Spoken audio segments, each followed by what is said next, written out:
पास में रखिए मोबाइल। धर्मेंद्र राज, माँ लक्ष्मी रिकॉर्डिंग स्टूडियो, बड़ी शौक चौक, बेगूसराय। शिव मंदिर साफ।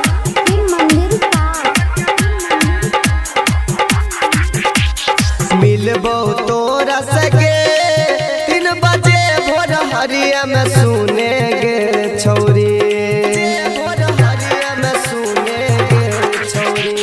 मिलबो तोरा सगे 3 बजे भोर हरिया में सुनेगे छौरी, गे छौरी 3 बजे भोर हरिया में गे छौरी, गे छौरी रखिए पास में मोबाइल रात के अन्हरिया में छौरी, गे छौरी रखिए पास में मोबाइल रात के अन्हरिया में छौरी, रात के अन्हरिया में छौरी। मिलबो तोरा सगे 3 बजे भोर हरिया में सुनेगे छौरी, गे छौरी 3 बजे भोर हरिया में छौरी, गे छौरी पास में रखिए मोबाइल रात के अन्हरिया में छौरी, गे छौरी पास में रखिए मोबाइल रात के अन्हरिया में छौरी, रात के अन्हरिया में। माँ लक्ष्मी रिकॉर्डिंग स्टूडियो, बड़ी शौक चौक, बेगूसराय।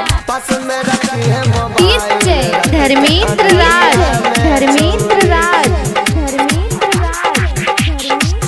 लब वाला पाठ पढ़ेबो दरी है असली पॉइंट गे, सबसे पहले छाती से अपना करबो तोरा जॉइंट गे, करबो तोरा जॉइंट गे। लब वाला पाठ पढ़ेबो दरी है असली पॉइंट गे, सबसे पहले छाती से अपना करबो तोरा जॉइंट गे।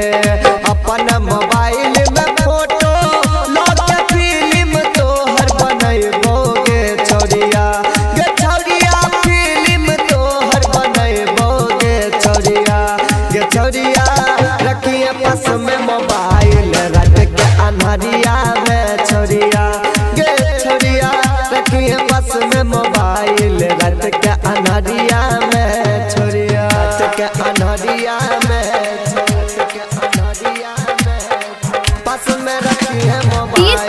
धर्मेंद्र राज, माँ लक्ष्मी रिकॉर्डिंग स्टूडियो, बड़ी शौक चौक, बेगूसराय। बेगूसराय जिला के छियै सुने गे छौरी, करबी हल्ला जग तो मोहल्ला पंगा हो तो छौरी,